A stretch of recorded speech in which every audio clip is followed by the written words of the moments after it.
Queremos abordar 4 tópicos, essencialmente. Vamos falar sobre liberdade de escolha de estabelecimentos e aqui vamos abordar o tema do cheque-ensino. Vamos falar sobre menos centralismo administrativo e curricular, falar sobre maior autonomia das escolas, liberdade para ensinar e, por fim, vamos falar sobre a polémica do momento, que tem a ver com a disciplina de educação para a cidadania, o famoso caso de Famalicão, que é muito importante aqui para abordarmos estas questões da liberdade de educação. Vamos começar aqui pela doutora Isilda Pegado, para nos fazer também aqui vamos começar com uma pequena introdução sobre este tópico. Isilda, passo aqui a palavra para si neste momento. Então, muito boa noite a todos, muito obrigado pelo convite e pela iniciativa, porque é um tema que me é querido. Quando fui deputada fiz parte da Comissão de Educação e precisamente porque nessa altura os meus filhos estavam todos na escola e todos nós sentimos esta questão de como educar os nossos filhos. Sabemos, um desejo de nos perpetuarmos também através dos nossos filhos, obviamente com a liberdade que cada um reconhece no outro e no filho que tem e que ajuda a criar, mas, e por isso, quando se coloca a questão da liberdade de educação, é também uma questão de direitos do eu, direitos pessoalíssimos que se reconhece.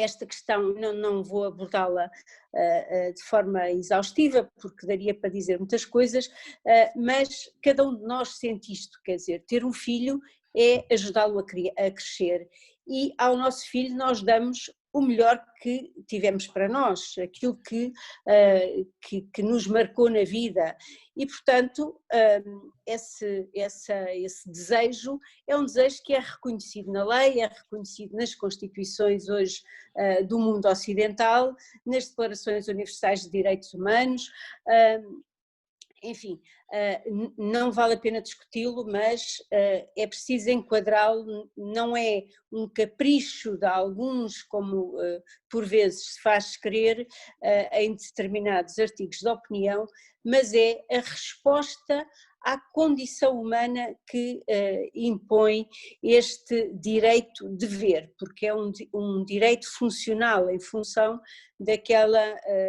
daquele ser que a própria sociedade quer que cresça de uma forma saudável, de uma forma aberta e, portanto, trabalhamos para o bem comum nesse sentido, quando estamos a educar os nossos filhos.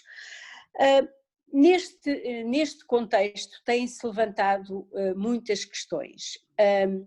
A escola é uma instituição que nasce nos últimos séculos, no sentido que nós conhecemos hoje, em Portugal, especialmente depois da Primeira República, com a estatização de muitos estabelecimentos de ensino, e portanto, digamos, uma questão que é durante o século XX que ganha foros de debate político a nível mundial e muito em especial no Ocidente, quer na Europa, quer nos Estados Unidos. Este debate prende-se com várias questões concretas.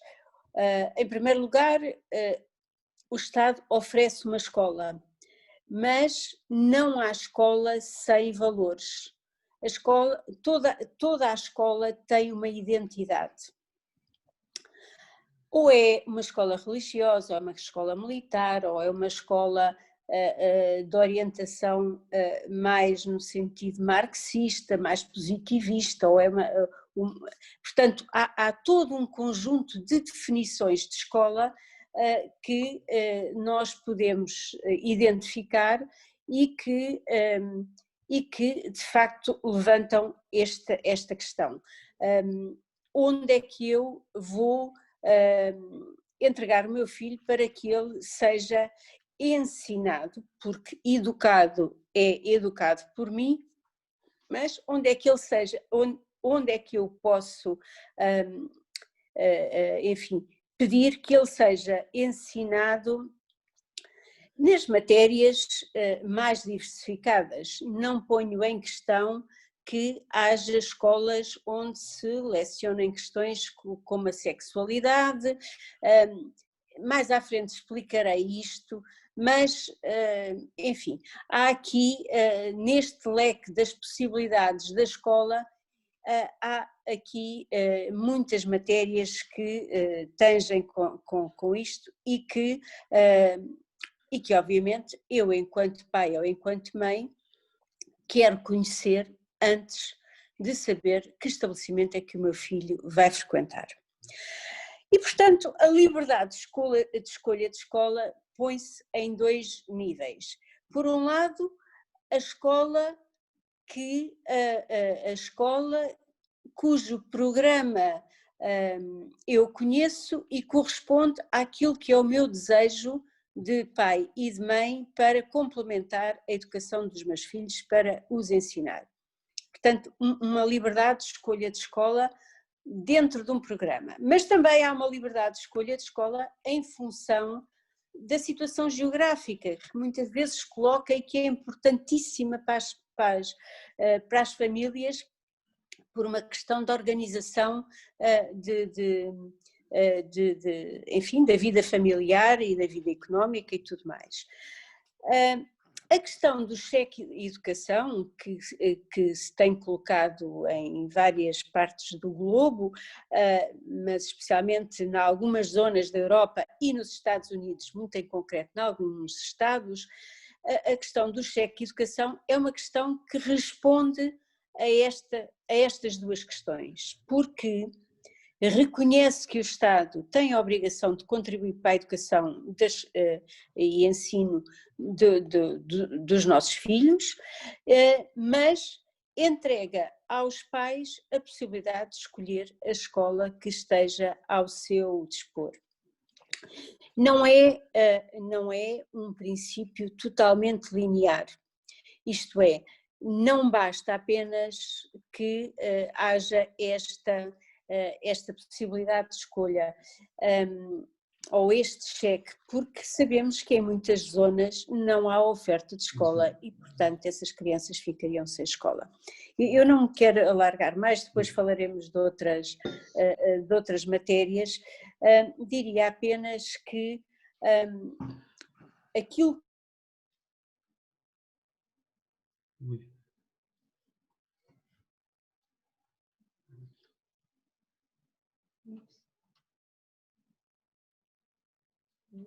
educação existe de forma mais substantiva, mais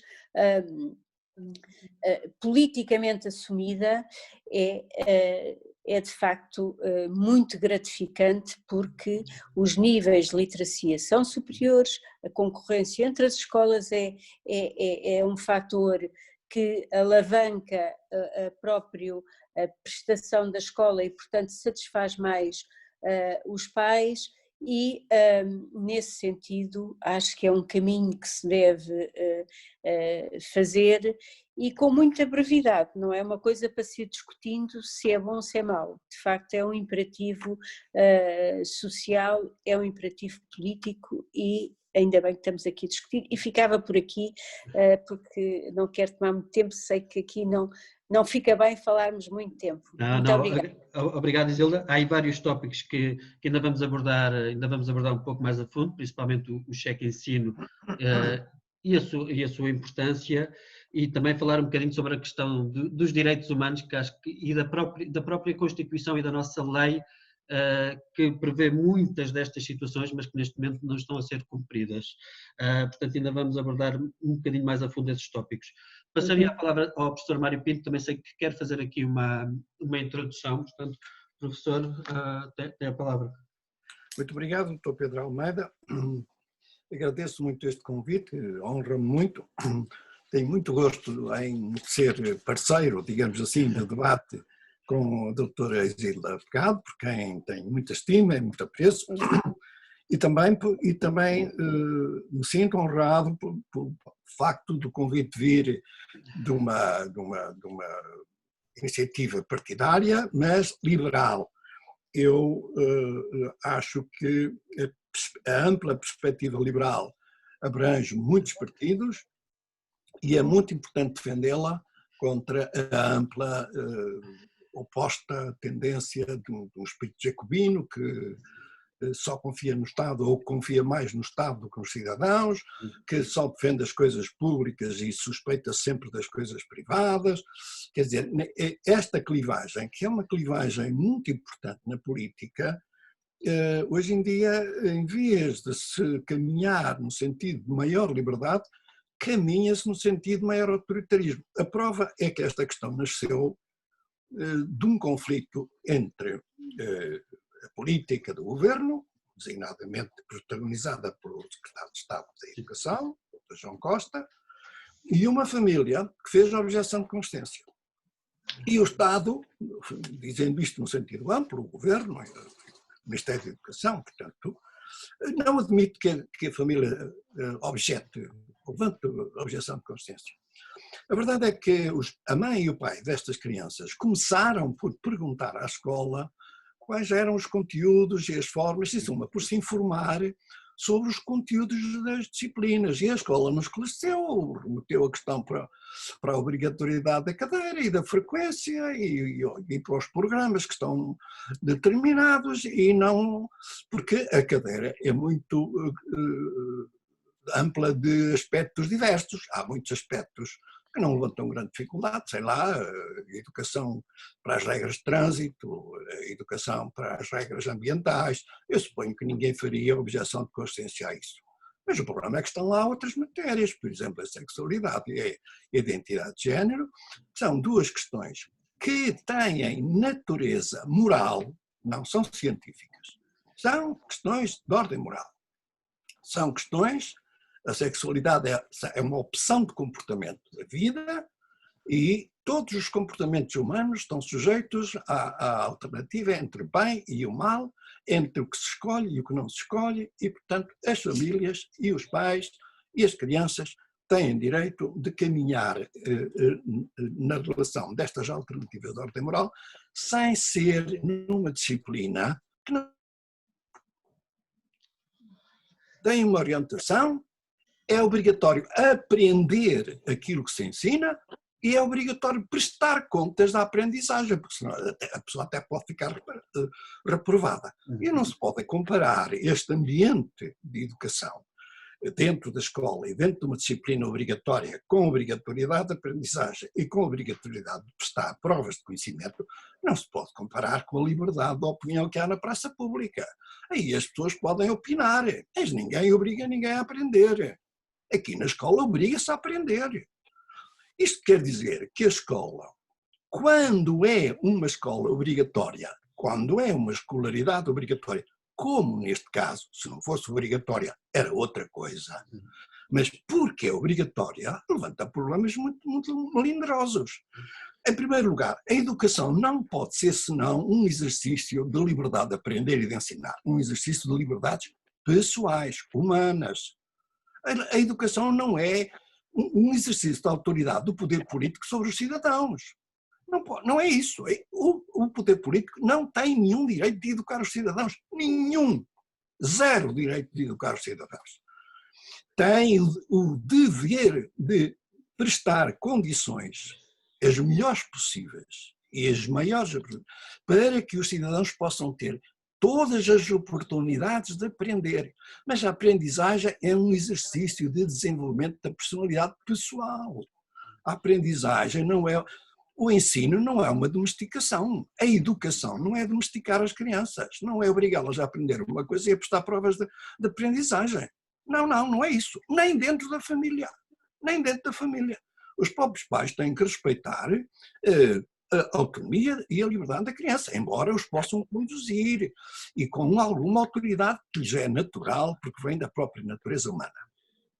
Portanto, esta questão é crucial. Eu felicito esta iniciativa porque os partidos têm a obrigação não apenas de ganhar votos e fazer propaganda eleitoral, mas de dar esclarecimento da sua doutrina e de proporcionar os debates das doutrinas. Hoje em dia os partidos fazem muito pouco isso.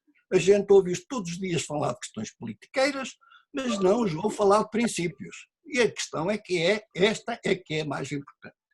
Bom, portanto, a questão da educação é uma questão entre liberdade de aprender e de ensinar. E a obrigatoriedade sobre esta liberdade é uma coisa muito delicada. Vamos lá. De um modo geral, o mundo, em geral, acha que deve haver um período de escolaridade obrigatória das crianças. Muito bem, eu também estou de acordo. Mas essa obrigatoriedade é a favor das crianças, da sua liberdade. É a favor dos pais, da sua liberdade. Não é contra eles. Não é para os educar à maneira da domesticação. É um serviço de liberdade que se presta. Um serviço ao desenvolvimento da personalidade livre. Esta é a lógica, que eu suponho que é a lógica fundamental do liberalismo, que assenta tudo nos direitos fundamentais da pessoa humana. Eu já agora, professor, só para colocar aqui uma questão, relativamente a isso, só para colocar uma questão em relação a isso que está a afirmar, e fazendo aqui um bocadinho, se calhar, o de advogado do diabo, não é? Para se perceber um bocadinho melhor, porque é que esta disciplina é um atentado à liberdade individual dos alunos, quando eles afirmam que não, que a única coisa que estão a fornecer é várias visões de um determinado tema e que nos estão a fornecer todas as opções. Esse acaba por ser um bocadinho o argumento do outro lado, que nos querem dar uma visão global, neste caso estamos a falar de sexualidade, não é? Aquilo que causa mais polémica, mas e aquilo que nós estamos aqui a tentar também perceber, eu já estou aqui a saltar alguns tópicos, mas já tocámos neste ponto, é porque que isso é um problema e porque é que para um liberal ter aquela disciplina naquele contexto é um problema. Em que é que aquela disciplina difere da matemática, do português ou da história, por exemplo? Eu direi o seguinte, tudo que é obrigatório deve ser mínimo. Sim. Mínimo. Nós não podemos querer tornar obrigatória todo o debate da praça pública. Não. Em segundo lugar, a educação faz-se na família, faz-se na sociedade, toda a vida e de toda a história da humanidade, a educação foi feita na família e na sociedade. A questão da intervenção do Estado na educação tem 200 anos. Só. Não tem mais. Na história da humanidade. E vem vindo ao Estado se quiser ajudar a liberdade da educação. Agora, mal vindo ao Estado se quiser dominar a educação. Ele não vai, na educação obrigatória não pode haver uma programação ampla. Tem que ser uma programação restrita, o mínimo, o essencial. A própria lei de bases do sistema educativo vai nesse sentido. Eu vou ler aqui, talvez aborrecido de citar, mas ao mesmo tempo é importante. A lei de bases começa por dizer que são objetivos da lei de bases assegurar uma formação geral comum a todos os portugueses, que lhes garanta a descoberta e o desenvolvimento dos seus interesses e aptidões específicas. Portanto, é uma coisa comum. Ora, não é uma coisa comum, não é uma coisa comum a concepção acerca da identidade de género. É uma coisa muitíssimo discutida. Aquilo que é discutível não é comum. A discussão é comum, mas as alternativas não são comuns. Portanto, a escolaridade obrigatória tem que ter um programa restrito de coisas básicas. A Declaração Universal dos Direitos do Homem fala de educação elementar. E a Constituição Portuguesa fala de educação básica. Bem, se a gente vai alargar o que é elementar e o que é básico a tudo, às questões morais da conduta sexual, às questões terrivelmente controversas da identidade de género, então não é nada elementar nem é nada básico, é tudo, é tudo. Ou pelo menos é tudo aquilo que apetece ao governo. Eu proponho o seguinte, se a educação é fundamentalmente um exercício de liberdades de aprender e de ensinar, em vez da educação ser orientada e programada de cima para baixo, a partir do governo para os cidadãos, deve ser organizada a partir de baixo para cima, dos cidadãos para a...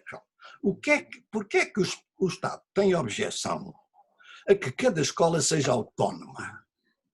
dentro do enquadramento geral da lei de bases, evidentemente, que seja autónoma e que possa ser diferente da programação curricular, conforme as zonas, as atividades, os povos, as comunidades. Porque é que a escola não há de ser um acordo entre professores que ensinam e alunos com os pais que são ensinados? Porquê? Porquê é que não há de ser um acordo de liberdade? Desde que o Estado lhes estabeleça que têm que acordar o seu ensino assegurado em certas áreas importantes, na matemática, na física, na química, nas ciências naturais, etc. E noutras até, por exemplo, na cidadania. Eu acho que pode ser perfeitamente obrigatório que a escola ensine o que está na Constituição, que é comum a todos. Mas isso não está na educação para a cidadania. A educação para a cidadania não obriga as escolas a ensinar o que está na Constituição. Não, obriga-as a ensinar os direitos humanos. Sim, mas isso depois tem que ver com a sexualidade. Bom, isto é uma hipocrisia, deixem-me ser franco. É um modo de ladear as coisas. Não. E falam-se muito de direitos humanos, mas não se dizem quais. Não se dizem quais. Eu subscrevi há pouco tempo, perdoem-me fazer esta referência pessoal, suponho que não será deselegante, um abaixo-assinado que é todo ele invocação de direitos fundamentais. Desde o primeiro item até o último, não só se citam, até se citam os dispositivos normativos, dizem-se quais são e reproduzem-se. Bom, então o que é que houve contra isto? Uma avalanche de críticas em nome dos direitos humanos, sem dizer nenhum direito humano, contra este conjunto enorme de direitos humanos que nós citamos. Professor, só para enquadrar, eu vou ler aqui o artigo 26 da Declaração Universal dos Direitos Humanos, que diz o seguinte: os pais têm prioridade de direito na escolha do género de educação que será administrado aos seus filhos. Ora bem, pergunte ao Sr. Diretor, ao Sr. Secretário de Estado, João Costa, se por acaso está de acordo quando proíbe o Sr. Artur Guimarães de ter objeção de consciência sobre a educação do seu filho. Ora, aí está. Nem vale a pena discutir muito mais. É só confrontar esse artigo direitinho. Não é preciso ser, nem é preciso ser jurista, nem é preciso ser juiz, nem é preciso ser procurador da República. Parece que houve uma procuradora da República recentemente, eu não acredito, isso deve ser uma notícia falsa, que disse que os alunos que não frequentassem a cadeira de cidadania não deviam ser admitidos a fazer estudos superiores. Não, deve ser mentira, porque isso é absolutamente incrível. Bom, nem na Rússia, suponho eu, ou talvez lá, na Rússia, isto é, na União Soviética. Portanto, isto não pode ser de baixo para cima. Qual é o mal? Quem é que sabe ensinar? É o Estado ou são os professores? Porque é que os professores que são credenciados pela sua ciência sobre as matérias que ensinam, matemática, física, são credenciados por isso?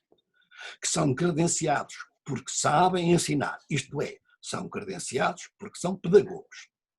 Porque é que não hão de ser eles a ajustar a sua liberdade de ensinar com a liberdade de aprender dos alunos quando eles são adultos, eles mesmos, quando não são representados pelos seus pais? Porque é que eles não hão de ajustar as duas liberdades de ensinar e de aprender na escola? E há de ser o Estado a determinar aos professores. 22 horas. O Estado diz aos professores como devem ensinar, como devem avaliar, como devem. Quer dizer, os pormenores mais insignificantes. O senhor, e nem sequer é por decreto-lei, até é por despacho do ministro.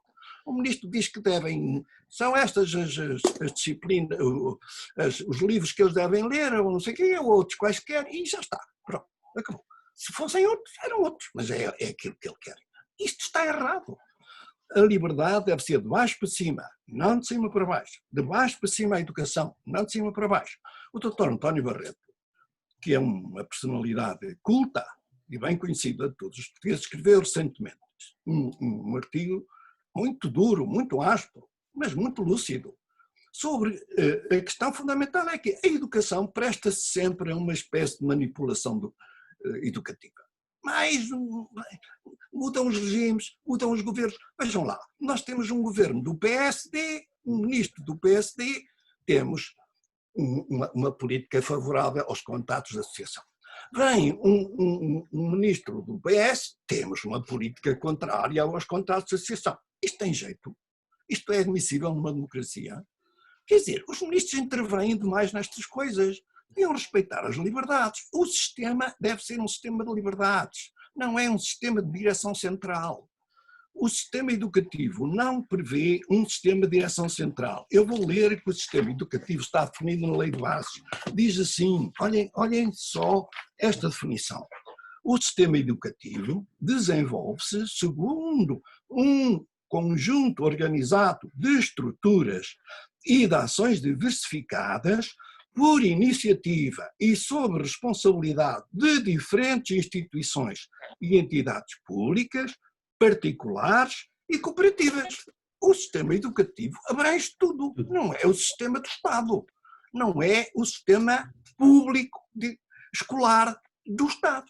Não, o sistema educativo é isto tudo. O Estado entra, mas entra ao lado dos outros, para servir a liberdade, não é para impor o seu conceito de educação.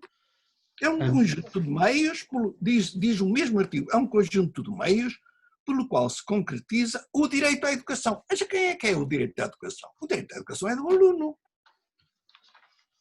Então, concretiza-se o direito do Estado a impor a educação ou concretiza-se o direito do aluno à educação que ele escolhe, porque ele não, se ele tem direito de escolher e o pai também.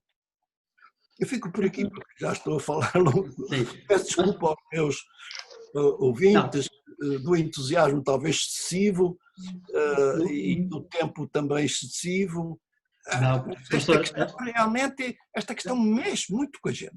Mexe, e agradeço-lhe o entusiasmo do professor, porque realmente são questões fundamentais e tocou aqui em alguns pontos importantes. Eu vou pegar agora um bocadinho pelo fim, quando refere que este diploma aplica-se aos alunos que frequentam o ensino não superior em estabelecimentos de ensino oficial, particular ou cooperativo.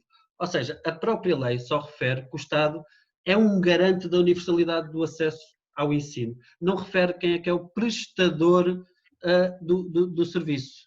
E acho que esta é uma questão que causa muita confusão na cabeça das pessoas, porque confundem universalidade com público com serviço público, e são questões completamente diferentes.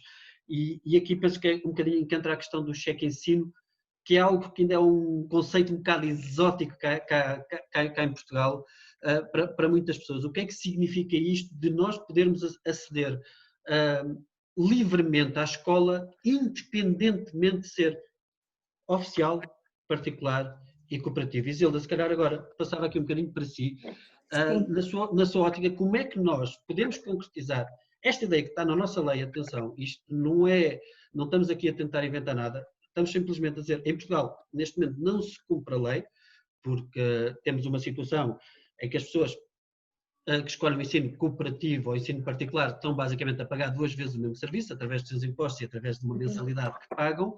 Isto também é uma confusão, isto também é uma situação que eu sei que causa polémica, porque existe algum preconceito relativamente à escola privada. Como é que nós podemos enquadrar esta situação do acesso universal e fazer a distinção entre acesso universal e depois distingui-lo do serviço que é prestado? Olha, o artigo 67 da Constituição estabelece que o Estado deve cooperar com os pais na educação dos filhos. Como todos nós sabemos, a educação também, ou melhor, o ensino é um serviço que tem que ser pago. Sim. E o ensino é pago pelos impostos de todos nós. A escola pública não tem custos, é gratuito para as famílias que queiram optar pela escola pública, mas obviamente que esta escola é paga com os impostos de todos nós.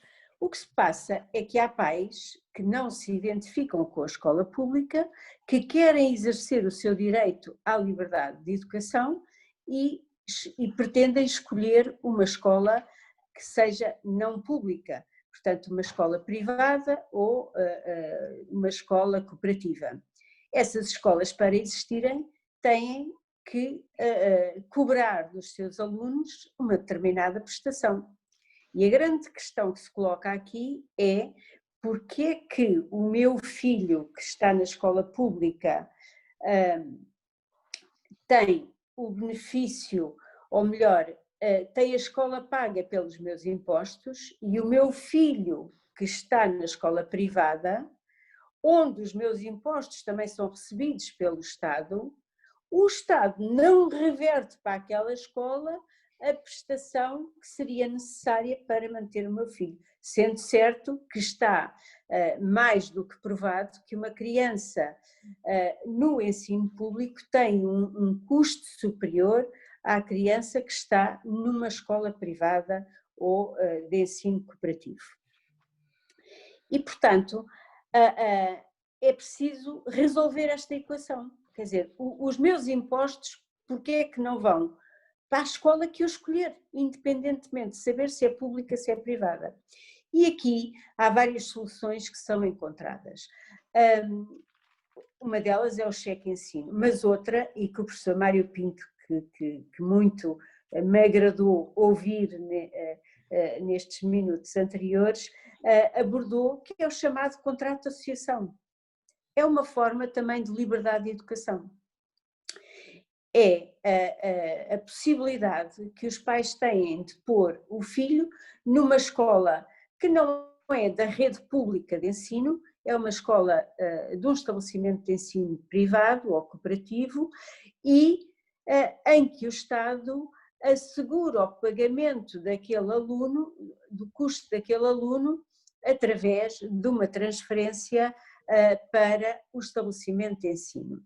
Este modelo foi criado pelo então ministro Roberto Carneiro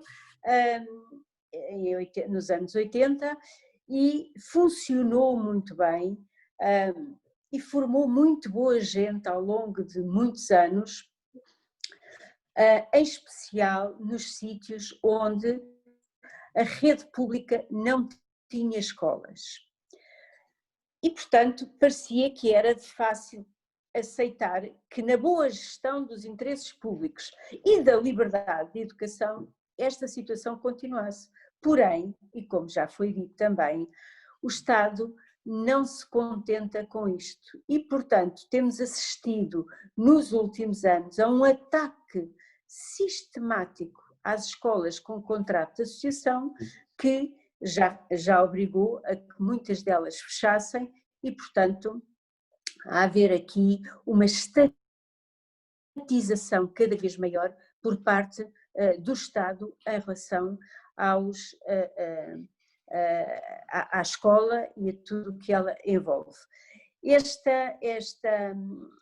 Esta modalidade é uma modalidade, digamos, mitigada porque ainda assim não dá total liberdade de escolha. O cheque educação funcionou muito, ou funciona muito bem, por exemplo, na Lombardia, que é uma região de Itália com um índice de produtividade, penso que o maior de todas as regiões da Europa, onde de facto há uma excelência na prestação da saúde reconhecida mundialmente. Em alguns estados dos Estados Unidos também o cheque educação está implementado e funciona bem. É evidente que em Portugal não podemos dizer que uma família, enfim, de uma vila da Beira Alta ou de Trás-os-Montes tem possibilidade de recorrer ao cheque educação porque possivelmente não haverá oferta pública, a oferta privada nesses sítios. Mas aquilo que nós assistimos é este desejo grande por parte dos pais de poderem intervir na escola que é dada aos seus filhos. Mas tudo funciona ao contrário. Neste momento, e permitam que traga isto à colação, eu sou advogada e tenho visto com muita insistência a forma como a legislação e alguma jurisprudência tem pugnado por uma nomeação de advogados a crianças em litígios com os próprios pais. Portanto, esta é uma abordagem da sociedade que exige muita reflexão, exige uma apreciação crítica, até neste nível, quer dizer, os nossos filhos são nossos opositores, os nossos filhos são externos à família onde são criados, quer dizer, já se chegou a este ponto de desagregar a família por decreto ou por despacho ministerial, e isso é gravíssimo e isso deve preocupar muitos pais. Eu lembro que aqui há um ano e tal, 2 anos, o deputado Bruno Vitorino de Setúbal se revoltou contra a disciplina de cidadania e desenvolvimento, precisamente porque tinha um filho em idade escolar e verificou o que é que estava a acontecer na escola do seu filho. E, portanto, pediu várias vezes, e corre aí nas redes sociais, estas intervenções dele no sentido de que respeitem as crianças, tenham respeito pela família, pelos pais, e é quase um grito que se impõe contra uma concepção política que vem desta biopolítica de Michel Foucault, no sentido de que a escola é o sítio por excelência de intervenção do Estado para amestrar os próprios cidadãos. E, de facto, não podemos admitir uma coisa destas. Isolda, tocou aí vários pontos também. Interessantes, eu vou voltar um bocadinho mais atrás. Tocou logo no primeiro ponto que isto há muitos mitos, não é? Acerca deste tópico. O primeiro, isto era uma das questões que eu tinha que já me respondeu, que é essa questão de dar mais autonomia às escolas, autonomia administrativa, financeira e educativa, se isso não acarreta mais custos para o Estado. Ou seja, porque parece, a partir do momento em que nós vamos, o Estado vai acabar por financiar todos os alunos e não só os alunos que escolhem o público, desta forma parece que o bolo aumentaria. Mas aquilo que nós realmente verificamos entre todos os modelos que já foram aplicados é que não. O custo por aluno diminui substancialmente nas escolas cooperativas ou privadas, porque há uma muito maior eficiência do próprio sistema e não precisamos realmente ali do nosso edifício central na 5 de outubro cheio de funcionários a servir todo um edifício gigantesco. Portanto, realmente aí percebemos que esta autonomia acaba por reduzir os custos. E há um outro mito que existe muito, que tem a ver com as pessoas que podem colocar os filhos nas escolas privadas. Portugal ainda é um país, no contexto europeu, é um país relativamente pobre e somos um dos países que realmente tem maiores desigualdades. Somos, se não me engano, estamos ali no top 3 dos países mais desiguais em toda a Europa. Como é que se explica a todas as famílias que pessoas que tenham capacidade de pagar um colégio privado, que essas pessoas também vão ter o mesmo acesso à escola que as outras? Como é que isto, em termos ideológicos, em termos de públicos, em termos de mensagem que se quer passar para o público, como é que num país onde existe uma certa tensão entre as classes que estão na base da pirâmide e as classes que estão no topo da pirâmide, como é que se vai explicar que todos, independentemente da sua situação socioeconómica, terão este acesso e que isso não vai aumentar as desigualdades entre quem está na base e quem está no topo, mas pelo contrário vai permitir a quem está na base possa realmente fazer essa ascensão social. Não sei se me fiz entender aqui na minha questão. Sim, sim. Claríssimo, doutor, claríssimo. Vamos lá ver. Quem provoca a desigualdade entre escolas públicas e privadas é quem financia gratuitamente o ensino nas escolas privadas e não financia gratuitamente o ensino nas escolas, nas públicas e não financia, não. Se o Estado financiasse gratuitamente o ensino nas escolas privadas, então todos os alunos poderiam também concorrer às escolas privadas e desaparecia a desigualdade que é tão criticada. Toda a gente critica, só podem ir para as privadas os ricos. Muito bem, e de quem é a culpa? Do Estado, que não paga a gratuitidade da escolaridade obrigatória a todos. Reparem que vou citar mais uma lei, e esta é do mérito do governo Sócrates, a Lei 85/2009. A Lei 85/2009, a Lei 85/2009, veio regular a escolaridade obrigatória. E estabeleceu o seguinte: a escolaridade obrigatória implica, estou a ler o artigo, para os encarregados de educação, o dever de proceder à inscrição do seu educando, a matrícula do seu educando em escolas da rede pública, da rede particular e cooperativa ou em instituições de educação ou formação reconhecidas pelas autoridades competentes, determinando para o aluno o dever de frequência. Muito bem.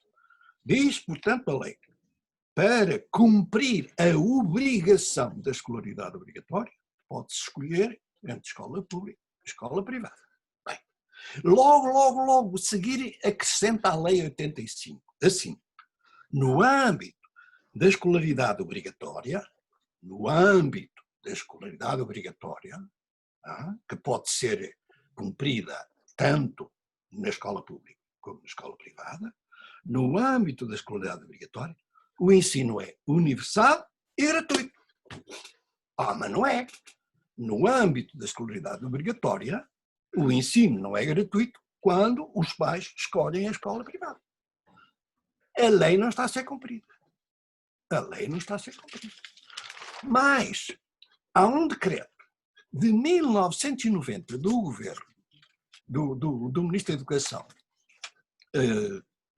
Roberto Carneiro, que diz claramente que a gratuitidade da educação tanto é devida aos alunos das escolas públicas como das privadas.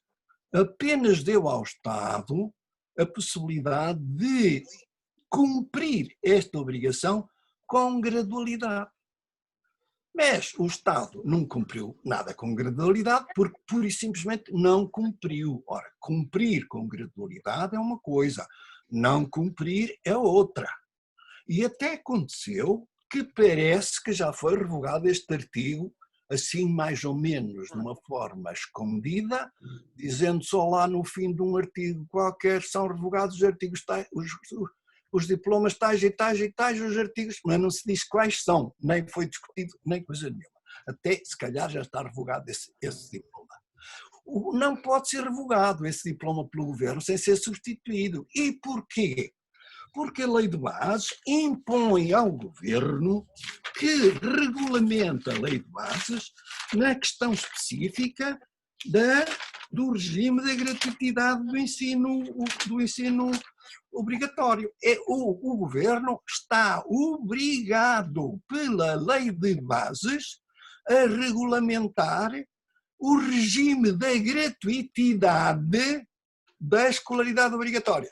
Se revogou o artigo, o decreto do Roberto Carneiro, então tem que fazer outro, porque ele está obrigado a regular. E se ele revogou a regulação, só pode revogar a regulação anterior se substituir por outra. Mas tem que regular, mas não regula. É escandalosa a ilegalidade e a inconstitucionalidade que lavra no nosso sistema educativo. Com a paciência e a passividade de partidos que se bateram valentemente na Assembleia Constituinte pelas liberdades de educação e que agora andam esquecidos disto tudo. Só se importam com as quesilhas que andam na ordem do dia, coisas minúcias, coisas que não têm nada, e as questões do fundo, que têm que ver com a vida das pessoas, com a sua educação, com os direitos fundamentais, essas esquecem-se. Não pode ser, isto não pode ser, isto tem que ser debatido. E ainda bem que a questão está posta na mesa, na ordem do dia. Ainda bem que houve um cidadão valente e valeroso que pôs a questão em tribunal. ainda mal que parece que não há mais que tenham a coragem que ele tem. E ainda mal que só algumas pessoas, mas não todas neste país, pais sobretudo e famílias, a começar pelas associações de pais e pelas associações de famílias, que eu não sei por onde é que andam, relativamente a este assunto, não se importam com isto. Mas isto não é importante, isto não é polémico, isto não é decisivo. O Estado queixa-se de que não pode financiar o ensino na escola privada porque a escola privada é lucrativa. Essa é boa.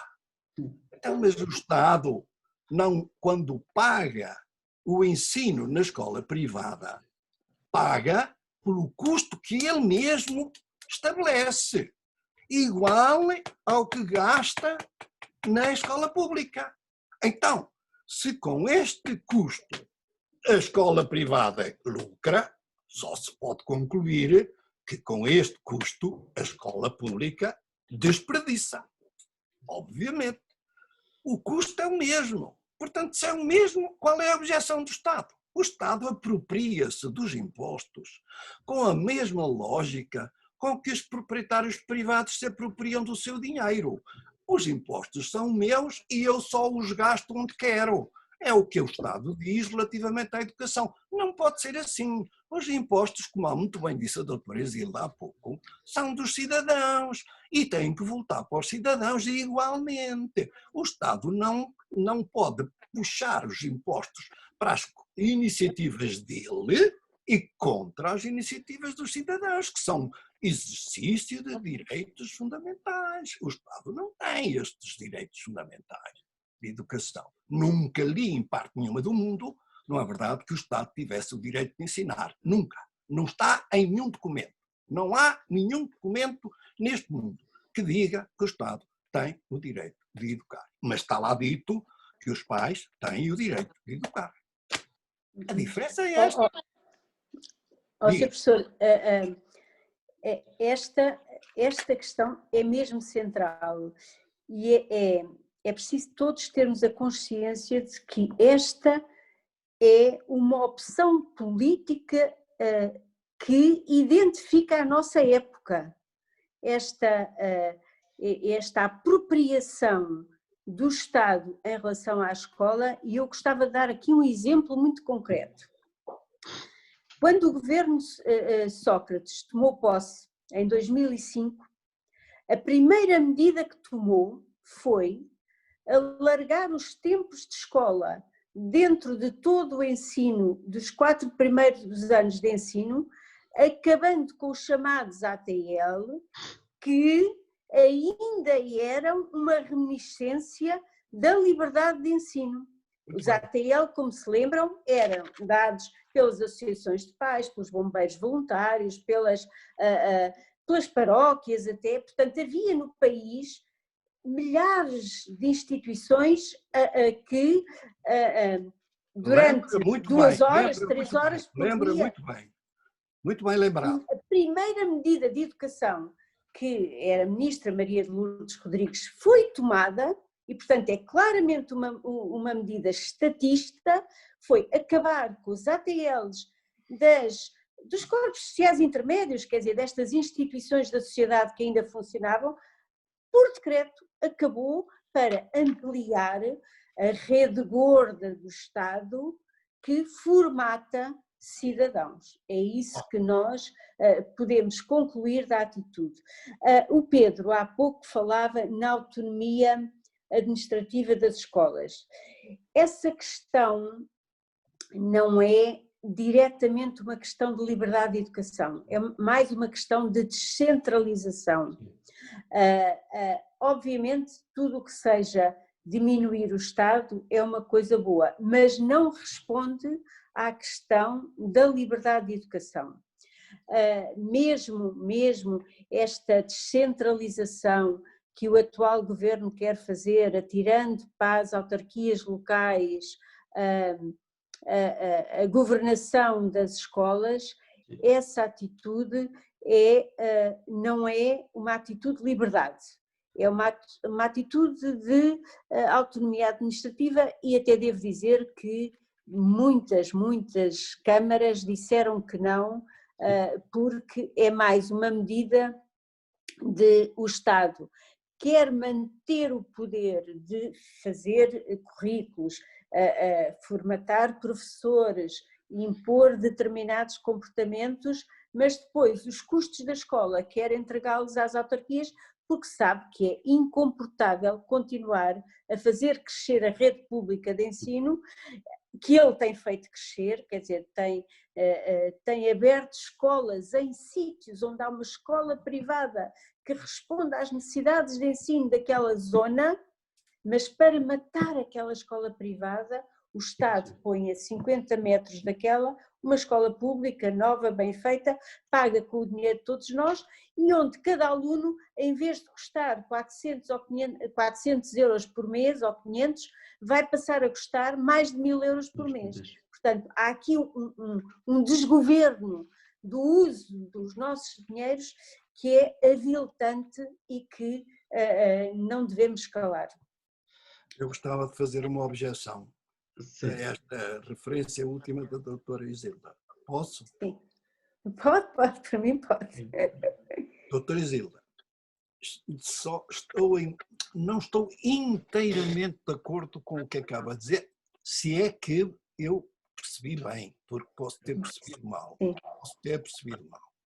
A descentralização é liberdade, porque a liberdade vai até dar maior iniciativa às pessoas e às comunidades. E isso é o princípio da subsidiariedade. A educação tem vindo, ultimamente, em quase todo o mundo, a ser descentralizada e entregue às autarquias. As autarquias têm capacidade financeira, isso não têm, isso é um problema financeiro do Estado, a regular pelo Estado, mas não tem que ser levantado esse problema não pode impedir a descentralização. Era o que faltava, que se agora a democracia dependesse do dinheiro, quer dizer, depende evidentemente, porque quando não há dinheiro não se pode fazer nada, mas não é assim. Então, nessa altura, em nome da democracia, em nome da economia financeira, restringiam-se os direitos. Não pode. A subsidiariedade, que é um princípio fundamental. Eu louvo a iniciativa liberal pelo facto de, na sua recente declaração de princípios, ter feito ênfase sobre o princípio da subsidiariedade. É um princípio fundamental. A liberdade personalista exige imediatamente e irrevogavelmente a subsidiariedade. Aquilo que pode ser feito pelos pais não deve ser feito pelas comunidades. Aquilo que pode ser feito pelas comunidades não deve ser feito pelas regiões. Aquilo que pode ser feito pelas regiões não deve ser feito pelo Estado. O Estado só vem em socorro das regiões. As regiões só vêm em socorro das autarquias. E as autarquias só vêm em socorro das famílias. É essa a lei da subsidiariedade, que é uma lei de liberdade. A questão financeira não prejudica isto. Se nós vamos impedir a discussão das liberdades com base em questões financeiras, estamos perdidos. Então há para todos os gostos. Todos. Deixe-me só mais dizer isto. Portanto, na Itália, na Alemanha, etc., a educação é das autarquias. É das autarquias. Já devia ser há muito tempo. A autarquia não pode recusar em nome da questão financeira. A questão financeira tem que ser resolvida, é evidente. Então e porquê é que não? É muito difícil calcular o que o Estado Central gasta e distribuí-lo pelas autarquias. É muito difícil fazer isso. E alguém pensa que vai ser mais caro. Coisa nenhuma. A gestão mais direta e imediata vai ser muito mais económica do que a questão burocrática. Nós precisamos de alguma coisa de uma direção de direções centrais e tal. Não, senhor. As direções regionais chegam e sobram. Por amor de Deus.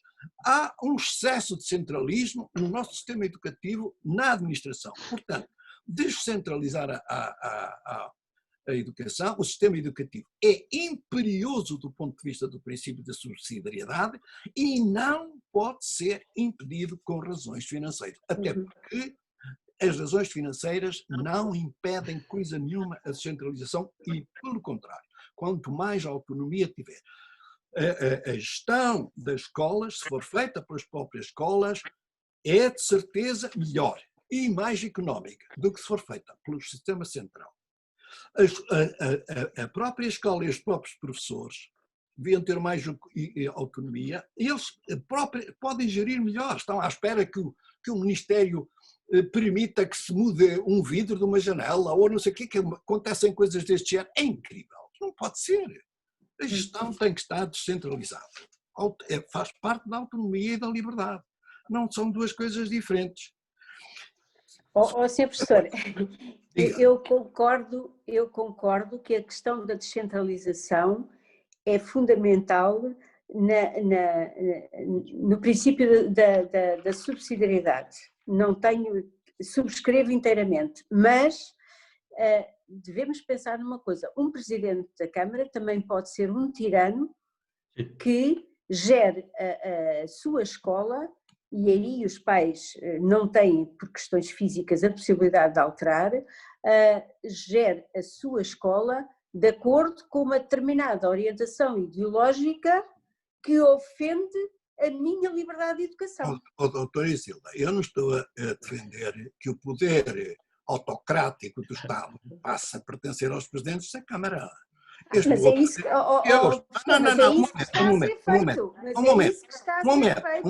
Um momento. Se, por exemplo, o financiamento da educação for por cheque escolar, adeus autoritarismo. Mas isso estamos todos de acordo. Então temos que ligar as coisas mal. Se nós defendemos o cheque educação, não vale a pena estarmos a aterrorizar-nos com o perigo do Presidente da Câmara tirar o dinheiro para isto ou para aquilo. Mas o que neste momento está a ser feito na descentralização administrativa é a entrega direta da escola à autarquia. O que está a ser feito neste momento... E nesse sentido é que eu digo que isto não é... Não sei se o Pedro se referia a isso ou não. Mas não. Aquilo que está a ser feito atualmente não é descentralização. Eles podem chamar o que quiserem, é aquilo que estão a fazer. Mas não é descentralização. É descentralização porque o vidro deixa de ser autorizado em Lisboa e passa a ser feito É uma simulação da descentralização. É outra coisa ainda, é outro D, que é desresponsabilização, que é o Estado desresponsabiliza-se daquelas situações, mas não são as que interessam, porque quando se fala... Continua a ser ele a nomear, continua a ser o Estado a nomear as pessoas, a escolhê-las, ou se não é diretamente é por combinatas partidárias e tal. Isso não é descentralização. Não, quando se fala em menos centralismo são várias coisas ao mesmo tempo. Administrativo, curricular, importantíssimo, financeiro, estamos a falar de uma verdadeira autonomia daquela comunidade que compõe a escola, porque a escola é composta por uma comunidade de pais, de professores, de auxiliares, e essa comunidade, que dentro de certas regras, se vai organizar da forma mais conveniente para a comunidade na qual está inserida. Não está a obedecer ao burocrata que está a 300, 400, 500, 600 quilómetros de distância. É assim que as liberdades de todos esses se fazem consensualmente, se ajustam. É assim que a liberdade se pode exercer da melhor maneira, em harmonia e em consenso. Não é de cima para baixo, é entre cidadãos livres. Não, mas nisso estamos de acordo, Pronto. Aliás, houve durante uns anos o empenho em que cada escola tivesse um projeto educativo claramente identificado para que os pais... Isso não existe, quer dizer, acabou, nem sequer se fala nisso. Doutora Isilda, eu peço desculpas, estou a atropelar se calhar a ordem das coisas. Essa história dos projetos educativos nas escolas públicas é uma história deliciosa. Houve um ministro, aliás, uma personalidade ilustre, digna de todo o apreço, que defendeu isso. Em resposta, as escolas, lá através daquelas organizações de escolas, não sei o quê e tal, o ministro Marcelo Guiro quis fazer uma lei da autonomia das escolas e não a fez porque as escolas não quiseram. Olha, as escolas não quiseram. Está-se mesmo a ver que eram os pais e os... Há uma orgânica que controla o sistema escolar, é uma orgânica sindical, uma orgânica partidária, etc, que controla. Por exemplo, eu sou adepto e defensor de que os professores deviam ser independentes e só há uma maneira de serem independentes, é criarem uma ordem. Exatamente. É o Estado dar-lhes uma ordem profissional, Exatamente. que tenha uma ética própria e que seja a ordem, digamos assim, a disciplinar o exercício da profissão e a controlar a ética desse exercício. Mas eles não querem. Eles dão uma ordem a toda a gente que quiser, menos aos professores. Os professores é sindicalizados. Ora, é porque são proletários. É assim, eles só cumprem os que lhe mandam, não têm quem os defenda perante o Estado. A ordem dos professores é indispensável, devia-se lutar por ela. Há muito tempo que houve umas pessoas que quiseram lutar por ela, foram combatidas pelos sindicatos e foram derrotadas pelos sindicatos. Não tiveram o apoio da opinião pública, não tiveram o apoio de ninguém, porque eu há pouco critiquei os partidos e suponho que tem razão. Mas a opinião pública também merece alguma crítica, porque também é um bocadinho descuidada destas coisas. As pessoas deviam ser muito mais zelosas das suas liberdades familiares, autonomias locais, etc, etc. O que são? Parece que se contentam com que o Estado lhes encha a barriga e nos dê subsídios e reformas. Não, não. Era preciso também que as comunidades sejam alertados para as suas responsabilidades de autonomia e da autorresponsabilidade. Portanto, o problema aqui tem que ver com tudo isto, não pode ser considerado assim de outra maneira. Eu lembro, por exemplo, ainda há pouco tempo, o ministro Crato, que foi ministro do último governo Passos Coelho, e não é um subscritor do nosso comunicado, e digo isto não para o censurar, mas é porque, não, quer dizer, é uma personalidade livre, não pode ser conotado com um subscritor de comunicado. E o que é que ele chamou a atenção? Que ele, no tempo dele, a disciplina de cidadania não era obrigatória. Não era obrigatória. E não chegava que não fosse assim. Não, aí é preciso que seja obrigatória e que inclua aquelas matérias e que os alunos sejam obrigados à avaliação de conhecimento. Bom, isto é um excesso. Isto é um excesso de obrigatoriedade, óbvia, cultural, é um excesso cultural de obrigatoriedade. Depois ainda há alguém que diz, porque esta questão da sexualidade não é um tabu. Ora essa, claro que não é um tabu, mas o que é que isso quer dizer? Isso quer dizer que toda a gente é livre e deixem as pessoas em paz com isso. Agora, a combater tabus, quer dizer, é função do Estado combater tabus. Então, está bem, isso já lá vai há que tempos, não é? O Estado não combate tabus, os tabus são questões sociais e culturais, não são questões políticas. Não são questões políticas. Aqui para introduzir, porque a conversa já vai longa, e para introduzir aqui o último tópico, senão, porque isto são tópicos que ficaríamos aqui 2 semanas a discutir. Ainda faremos aqui uma segunda parte, porque há muitos tópicos que passamos por cima. Estamos a falar, entramos outra vez, para finalizar aqui com o caso de Famalicão, eu vou começar por ler o artigo 43 da Constituição, acho que é uma boa introdução para este tópico. O artigo 43 da Constituição diz: o Estado não pode programar a educação e a cultura segundo quaisquer diretrizes filosóficas, estéticas, políticas, ideológicas ou religiosas. Esta disciplina, e é uma discussão, penso que é válida, enquadra-se em alguma destes itens que foram mencionados aqui da Constituição. Esta disciplina vai contra a Constituição? Vai claramente, deixe-me dizer, esta disciplina é aquela que qualquer especialista no mundo inteiro, olhando a análise do programa, diria: esta disciplina é a promoção do terceiro totalitarismo da nossa era. Portanto, depois do fascismo e do comunismo, o terceiro totalitarismo é a ideologia de género. E esta disciplina, de tudo o que eu já tenho visto, identifica-se claramente como a promoção de um totalitarismo, isto é, formatar as pessoas a partir de determinados conceitos desligados da realidade e que tornam a adesão à ideologia relativamente fácil. Há uma nova linguagem, deixou de se chamar sexo para passar a chamar género, deixou-se de chamar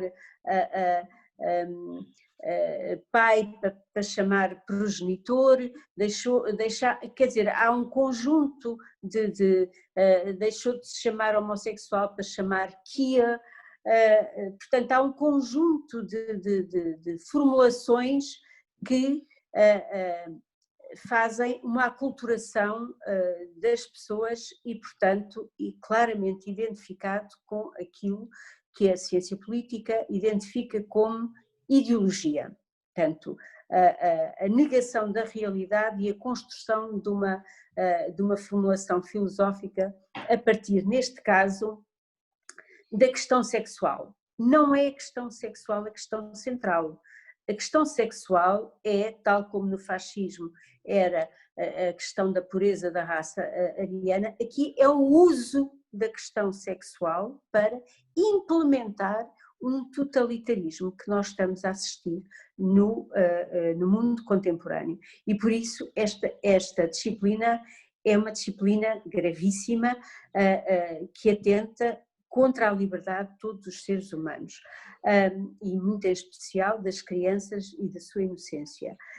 É preciso também dizer que esta disciplina atenta, por exemplo, contra a lei da proteção de dados, porque constantemente se está a perguntar à criança se ela tem atração por homem, mulher ou por ambos. Quer dizer, nem sequer isto há a preocupação de preservar a intimidade daquelas crianças.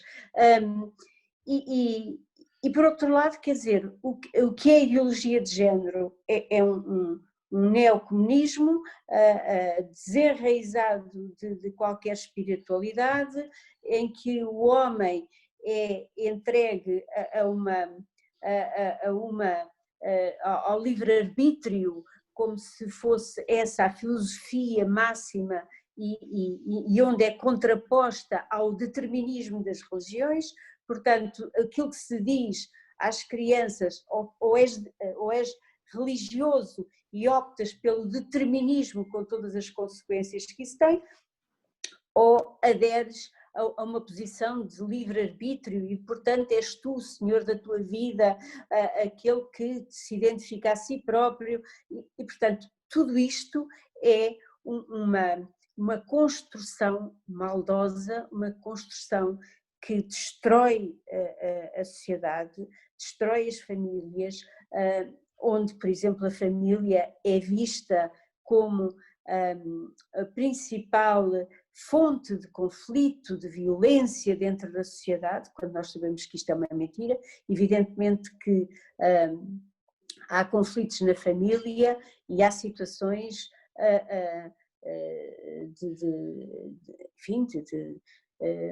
penais até dentro da família, de violência doméstica, que todos nós repugnamos e todos nós combatemos.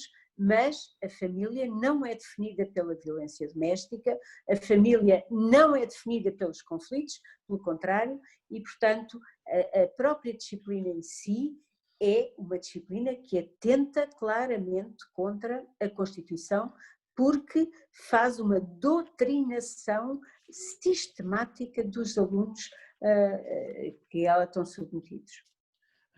Aqui, e antes de passar a palavra aqui ao professor, só por aqui sobre estes dois pontos. Primeiro ponto, a lei de base, além da Constituição que o doutor citou e muito bem, eu acrescentaria mais isto.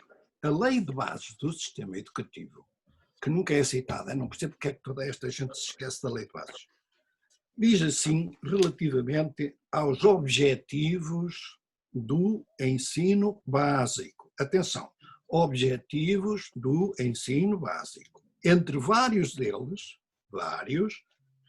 até bastantes, quando já vai na linha N, diz assim: proporcionar em liberdade de consciência, repito, em liberdade de consciência, a aquisição de noções, repito, de noções de educação cívica e moral.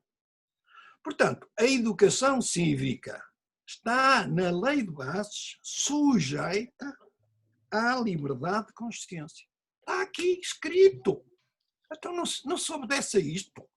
Por que é que o Sr. Secretário de Estado, João Costa, acha que os nossos queridos, o nosso querido casal de Famalicão não pode fazer objeção de consciência contra a educação cívica da disciplina de educação?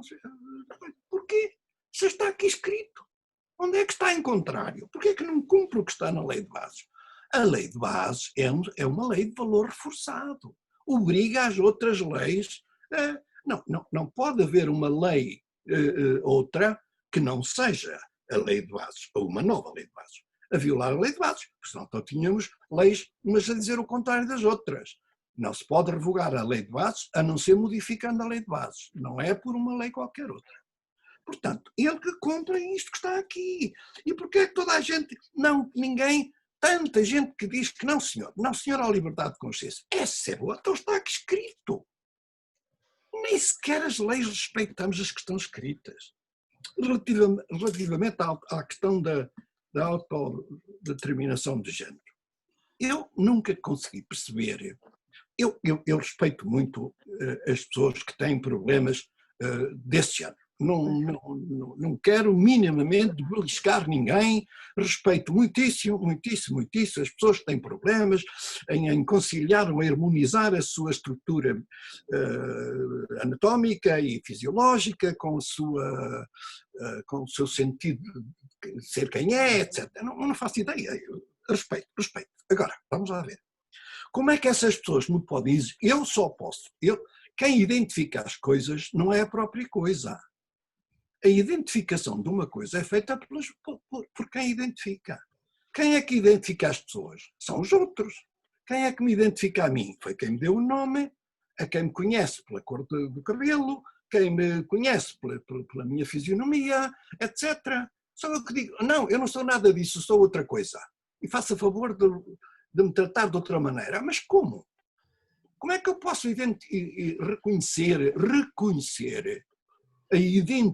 uma identidade que não se me aparece, a não ser que a pessoa diz-me, mas isso pode-me estar a dizer a verdade, pode-me estar a dizer a mentira, isso não prova. A identificação é uma identificação dos outros, não é uma autoidentificação.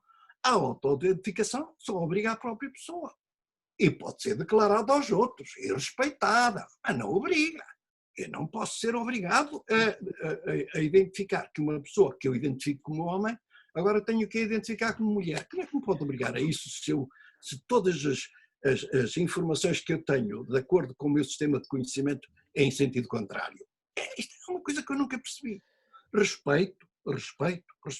Mas desculpem lá, não me podem obrigar a identificar cada um conforme ele pensa que é. Se ele pensa, que me demonstre que é. Mas como é que me demonstra? Não, ele não demonstra nada. Acha que declarando basta. Faça favor de tomar nota. E o Estado toma logo nota. Olha que eu sou mulher, então ponha lá. E o Estado põe. Algum dia o Estado aceitou as identificações do que quer que fosse, por simples declaração de quem quer que fosse? Não. Ele aceita quando ele próprio identifica. Mas ele não identifica que não pode identificar.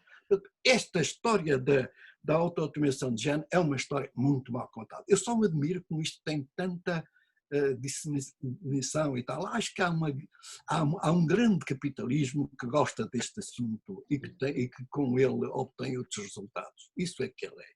Porque senão é altamente subsidiado.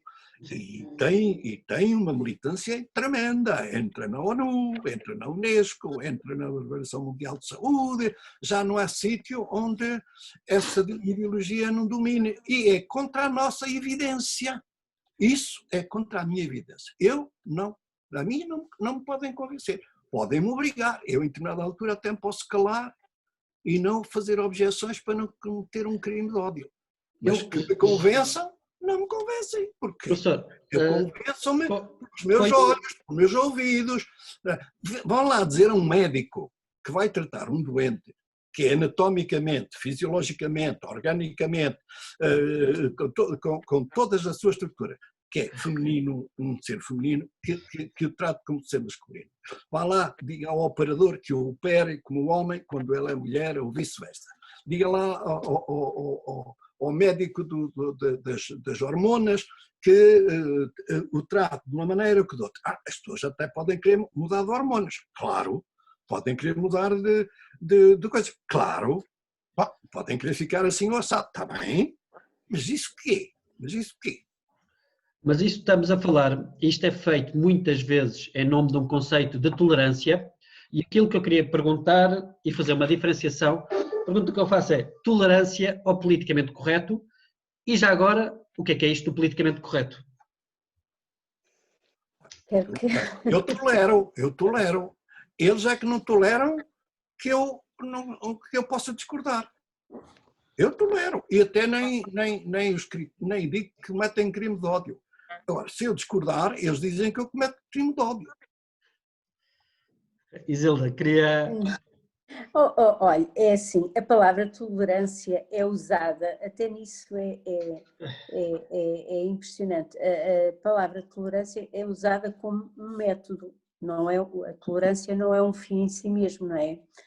Eu castigo o meu filho com tolerância, mas eu não quer dizer, não é, a educação do meu filho não é a tolerância, os meus atos é que podem ser feitos com tolerância. Portanto, esta subversão das palavras até nessa se verifica. E a tolerância que existe do outro lado é só para quem pensa como, eu não sei se é o outro lado, ou se é quem se apresenta como defensor desse tipo de ideologia, nomeadamente dos últimos diplomas, a Lei 38 de 2018, que permite a mudança de sexo a pedido do próprio e sem qualquer intervenção médica. É uma lei que está em vigor no país e que permite a crianças de 16 anos, aliás a lei trata as crianças de 16 anos recorrerem a essa declaração. Esta forma de pensar é uma forma de pensar que, quanto a mim, não é mais do que um exercício da política. Está escrito por muitos autores que esta questão da sexualidade, que no nosso tempo tem sido tão usada a certa altura, apetece dizer chega de sexo, porque desde os abortos às homossexualidades, aos casamentos entre pessoas do mesmo sexo, quer dizer, parece que a certa altura vivemos que o Estado só se ocupa do sexo, não é? É o sexismo estatista. E este? Não, é um sexismo. Sexismo. Que acusa os outros sexistas. Exato. Esse é que é um sexismo. Tudo é sexual, só é sexual, tudo é sexual, nada mais importante do que sexual.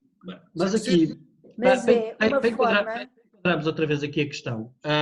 Há aqui um ponto que me parece importante e por isso é que isto, muitas vezes, e a Isilda referiu uma palavra que é o outro lado, que neste momento da discussão não há comunicação entre ninguém.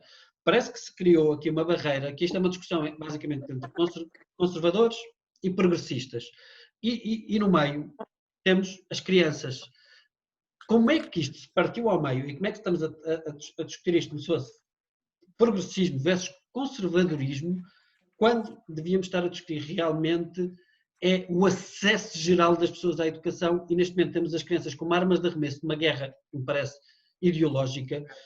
E se estarmos a colocar todo o ênfase na questão da ideologia de género, não está a fazer com que esta discussão se polarize ainda mais e nos estarmos a distrair do essencial, que é como é que nós vamos fazer o enquadramento destas questões. Pedro, deixa-me só muito rapidamente. Eu entendo que a questão da ideologia de género não é conhecida do povo. Quer dizer, tudo isto está a ser tratado em determinados meios, todas as leis praticamente que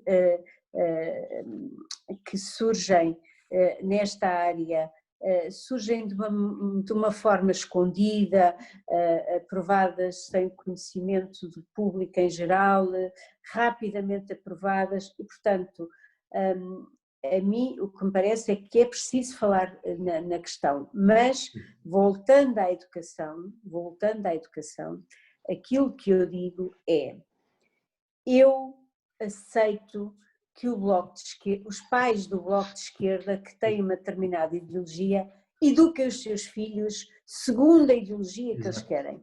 Não aceito que os pais do Bloco de Esquerda venham educar os meus filhos. Este é que é o meu ponto de liberdade. Claro. E, portanto, os valores que eles aceitam, eu aceito totalmente que eles eduquem os filhos deles segundo a ideologia deles. Não me imponham, e aqui é que é o ponto da liberdade, não me imponham aos meus filhos as ideologias deles. E, portanto, se são tolerantes, usem a tolerância no processo de... Mas isto é uma coisa que tem que ser... tem que haver esta afirmação de princípio, tem que haver partidos no Parlamento que, como disse o professor Mário Pinto, e eu subscrevo, que tenham uma visão liberal da sociedade, liberal neste sentido, de que a liberdade é o primeiro direito do homem, o primeiro é a vida, o segundo é a liberdade, mas é o direito do qual derivam todos os outros e, portanto, haver no Parlamento quem defenda esta liberdade como valor primeiríssimo é de facto fundamental.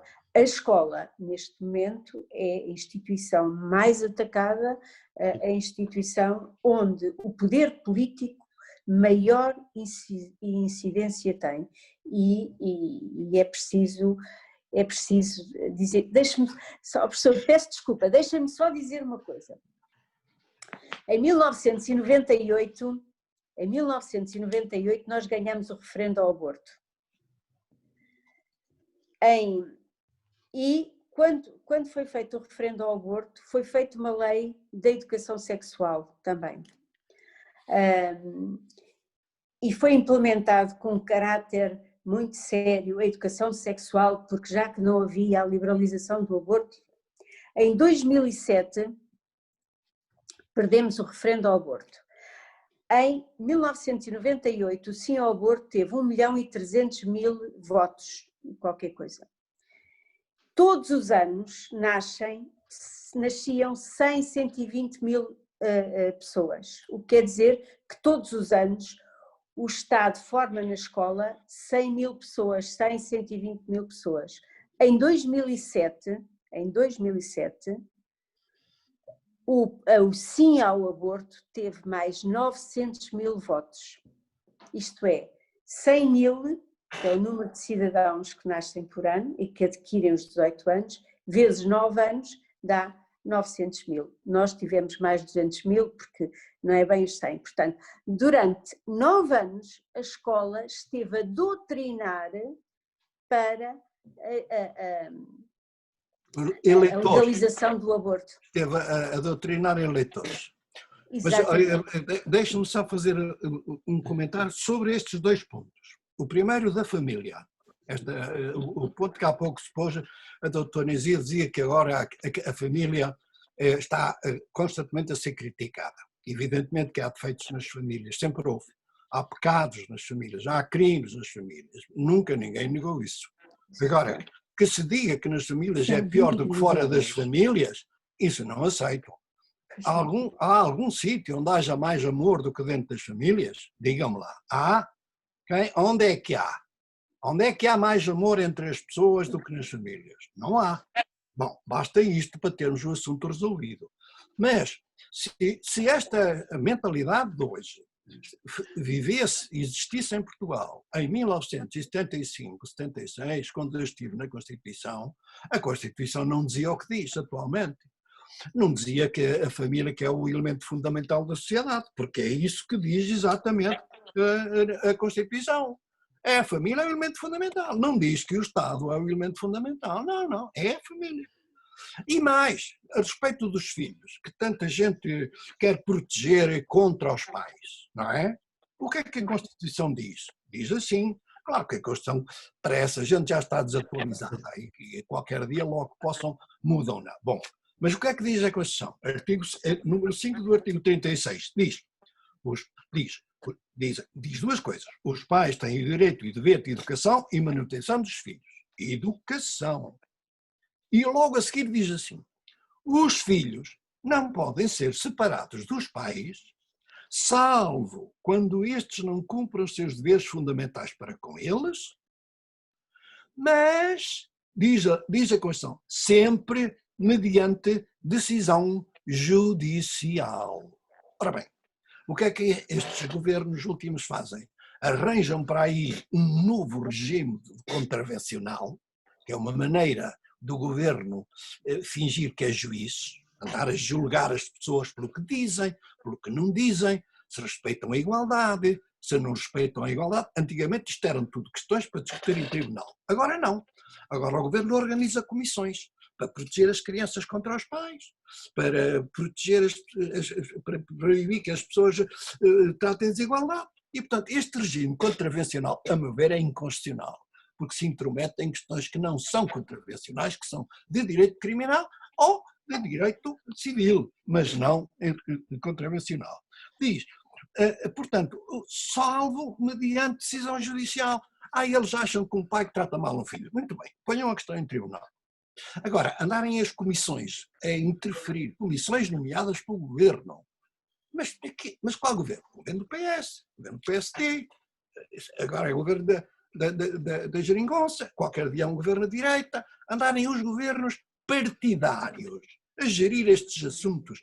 Tem sentido? Não tem sentido, não tem sentido. Obviamente que não tem sentido. Quanto à liberdade, ainda há pouco disse, eu louvo o Partido Liberal. No fundo é um Partido Liberal e é como Partido Liberal que é mais cómodo chamar-lhe. Porquê?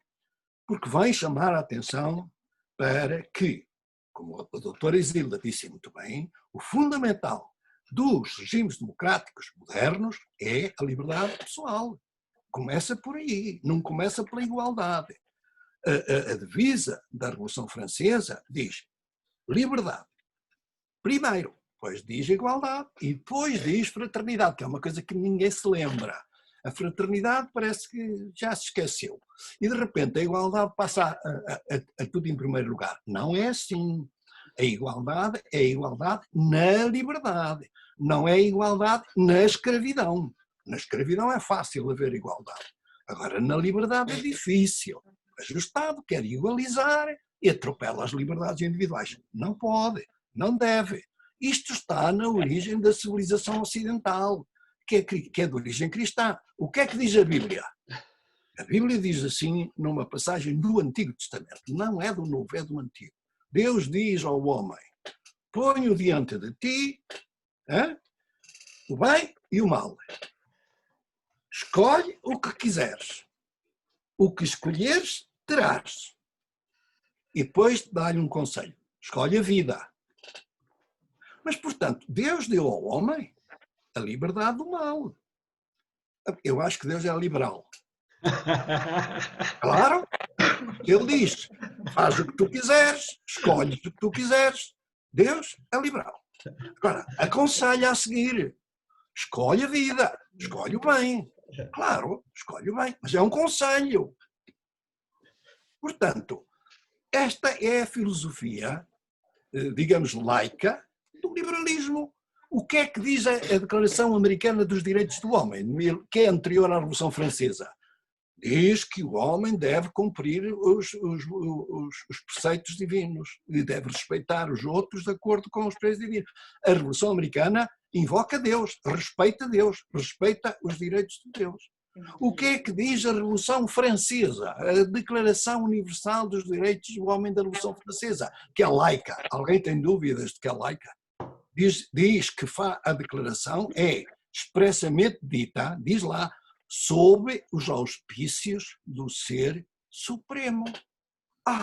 É sob os auspícios do ser supremo que se fazem aquelas declarações. Isto não é deitar fora as referências transcendentais. Não, senhor. Isto não é confessionalidade nenhuma, mas é admitir a transcendência como legítima humana. Entre nós hoje em dia não se aceita. De modo nenhum. Isto de fazer referenciais morais e transcendentais, coisa nenhuma. Isso não é liberal. E devo dizer mais uma coisa, já que fiz um elogio aos liberais e faço de muito coração, porque eu nisso estou de acordo com eles, eu sou liberal, eu direi mais o seguinte: o liberalismo também pode ser corrompido. Sim. E foi. Nos princípios da pós-Revolução Francesa, o jacobinismo conseguiu dar a volta ao liberalismo, porque o jacobinismo é uma dominação do Estado, e a prova está no Napoleão que veio a seguir. Olha lá, ele combateu os absolutismos, mas foi para substituir os reis absolutos pelos irmãos, as cunhadas, os amigos e os filhos, ou lá o que é dele, da família toda.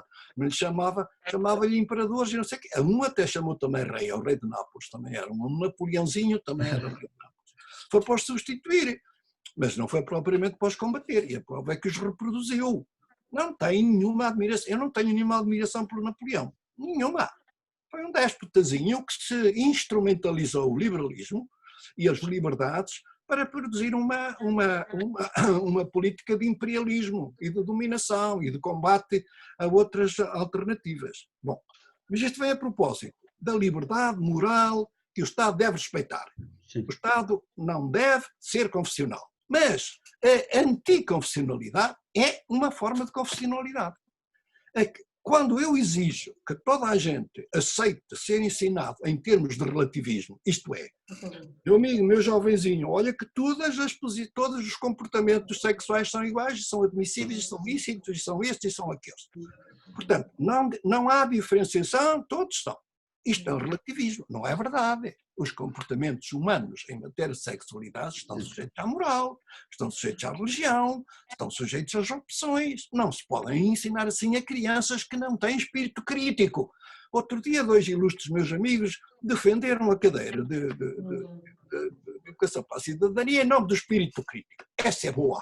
Então, mas o espírito crítico exercita-se entre professores adultos, formados, inteligentes, super, e criancinhas que não têm espírito nenhum e que estão dispostas a aceitar que tudo quanto diz o professor está bem. Isto é que é exercitar o espírito crítico, por amor de Deus.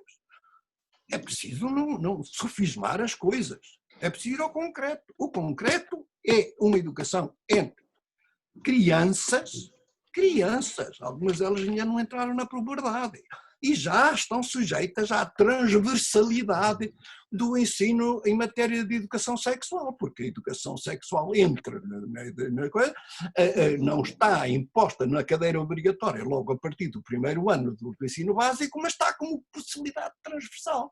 Quer dizer, o professor de matemática, o de física, não sei o quê, pode perfeitamente entrar em questões de ordem da moral sexual, porque é transversal. E já está. Não avalia o aluno, mas vai-lhe inculcando as coisas. Não. Estas matérias, como diz muito bem o Dr. António Barreto, fora da educação obrigatória. Não podem lá estar. Pura e simplesmente.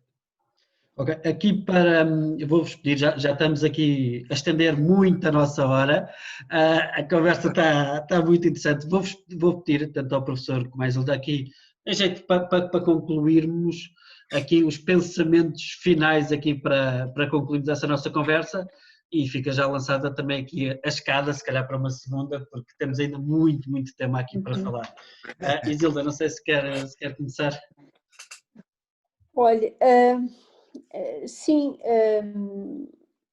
de facto, este caso da família do Artur Mesquita Guimarães, quem todos nós nos devemos vergar, porque é um herói nacional, faz o favor de ser meu amigo e, portanto, tenho acompanhado nos últimos anos nesta sua cavalgada. Eu acho que todas as palavras que se possam dizer a favor da liberdade de educação caem perante este exemplo concreto, porque ele fez viver Portugal a circunstância do exercício da liberdade na educação dos nossos filhos. Com muita certeza e também com a admiração, e isso é uma coisa que eu faço notar, com muita admiração da própria escola. Nós estamos longe e podemos pôr em dúvida quem é o Arthur e a mulher para educar estes filhos, mas não podemos pôr em dúvida que uma escola inteira, um conjunto de professores que foram passando estes alunos, que lhe deram excelentes notas, não saibam olhar quem está ali. Ao contrário, causa-me muita estranheza, e é uma palavra suave que quero empregar aqui, que um secretário de Estado desautoriza a sua escola, desautoriza as pessoas que durante 2 anos ou mais conviveram com estes alunos e faça um despacho desta natureza. É, quanto a mim, o exercício do totalitarismo a todos os níveis. Só tem uma palavra: totalitarismo, que desautoriza a família, desautoriza os alunos que estão conscientes, que já foram acompanhados ou levados à Comissão de Proteção de Menores, desautoriza a própria escola que os passou. O senhor secretário de Estado não sabe que professores é que tem na sua escola? Vai mover-lhes processo disciplinar por terem feito transitar estes alunos? Quais são as consequências últimas desta atitude?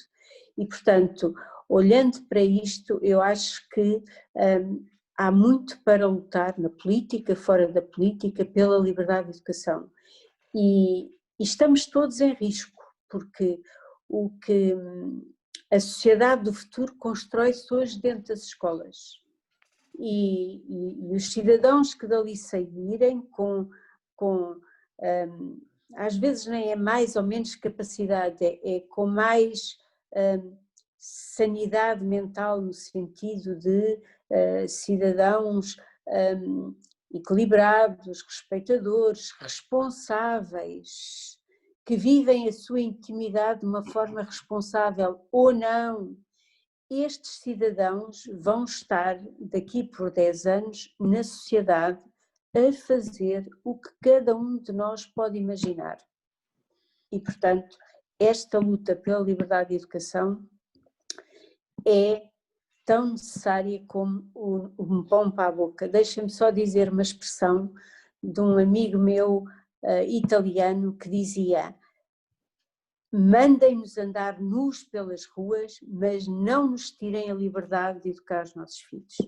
Okay. E muito obrigada. Obrigado, Isilda. Professor, aqui umas palavras finais sobre este tópico. Enfim, não tenho muita...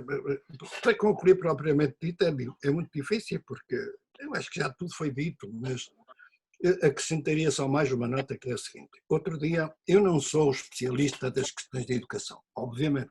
Não estudei essa área, não me doutorei em Ciências da Educação. Nós temos muitos doutores em Ciências da Educação. Não sei bem o que é que pensam e o que é que dizem, porque não tenho culpa minha, com certeza, não tenho acesso, embora me procure informar, devo dizer. E até tenho dúvidas de que, de facto, as ciências da educação sejam muito científicas. Bom, mas isso é outra coisa. O problema aqui é o seguinte, é que em termos comparativos, eu duvido que as cadeiras, as disciplinas de educação para a cidadania, que existem em vários países, e eu não sou contra, que haja uma educação cívica. A Lei de Bases prevê uma educação cívica.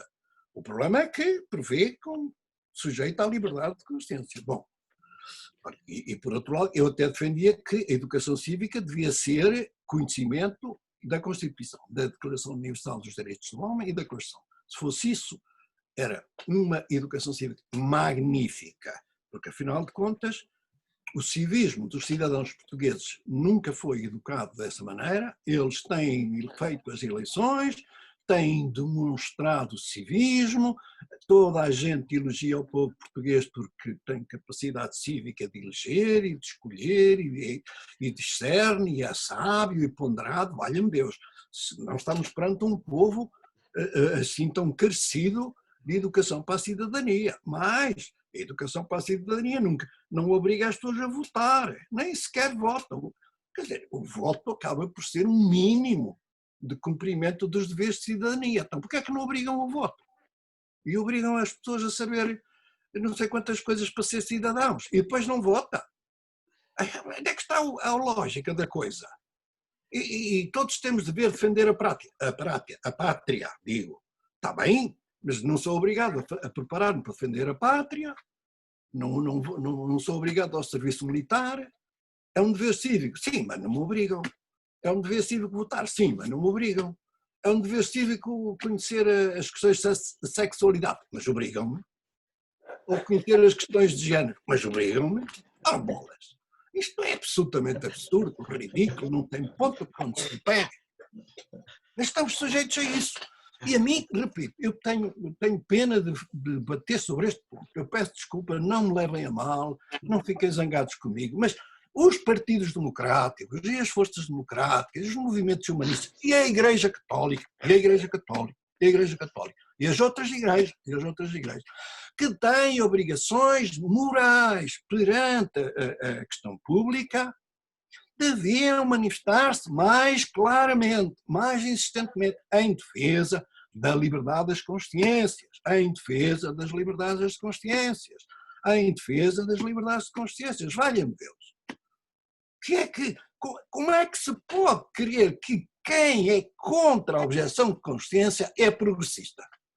E quem é a favor da liberdade de consciência, como eu, sou reacionário, sou conservador, sou de direita. Isto está tudo para respaldar. Então não se percebe isto, não é claro, não é evidente. Não percebo. E os jornalistas? Sim, e os jornalistas? É uma coisa incrível.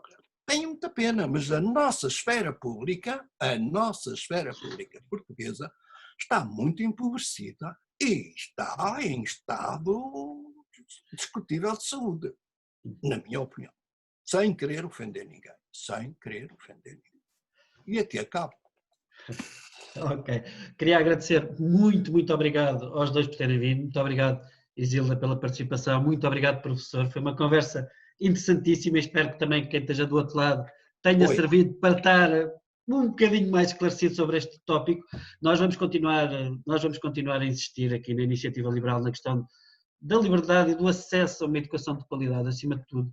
Recentrar novamente a discussão naquilo que interessa, que são os alunos e as pessoas, e como é que nós podemos fornecer, sem estar preocupados com dogmas, com ideologias, como é que os alunos têm a melhor educação possível. Nós queremos que é pela liberdade, e vamos continuar aqui no nosso esclarecimento e na nossa luta por uma educação mais de qualidade. Muito obrigado. E força. Boa noite. Adeus, Obrigado. boa noite, obrigado.